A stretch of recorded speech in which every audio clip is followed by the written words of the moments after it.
say that we are. This is Rock Nation. Pledge your allegiance.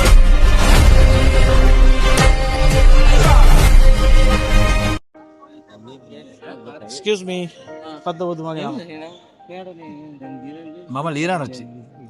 ඉතින් අද මේ VUN එක ඕගනයිස් කරපු මේ ටූර්නමන්ට් එක ගැන මොනවද දෙයක් කියන්න තියෙනවද? එතන ඉතින් මේක හොඳ වැඩක් කලාතුරකින් අපිට කල්පනා දිස්සියක මේ වගේ වැඩක් හම්බ වෙන්නේ. කාලෙකින්. ඉතින් අපි සතුටුයි. මොකද අලුත් ක්‍රීඩකයෙක් සෑහෙන ප්‍රමාණයක් මෙතන ඉන්නවා. ක්‍රීඩාවට හොඳ වැඩක් මේක බැඩ්මින්ටන් ක්‍රීඩාවේ අනාගතය වෙනුවෙන් කරන හොඳ වැඩක්. ජ්‍යෙෂ්ඨ ක්‍රීඩකයෙක් විදිහට මොනවද නවක ක්‍රීඩකයන්ට කියන්න තියෙන්නේ? බැඩ්මින්ටන් කියන්නේ මේක ලයිෆ් එක වගේ එක තමයි. මේකේ මෙන්ටල් හෙල්ත් එකට ෆිසිකල් හෙල්ත් එකට ඒ වගේම තමන්ගේ ලීඩර්ෂිප් එකට මැනේජ්මන්ට් වලට ඔක්කොම බලපාන දෙයක් මේ බැඩ්මින්ටන් කියන්නේ. මම හිතන්නේ මේක කන්ටිනියු කරන්න දිගට ප්‍රැක්ටිස් කරන්න දිගට කන්ටිනියු කරන්න කියන එක තමයි. මේක වයසට ගියත් අවුරුදු 60 70 ශ්‍රී ලංකාවේ බලන ක්‍රීඩාව. ඒක තමයි කියන්නේ. බොහොම ස්තුතියි.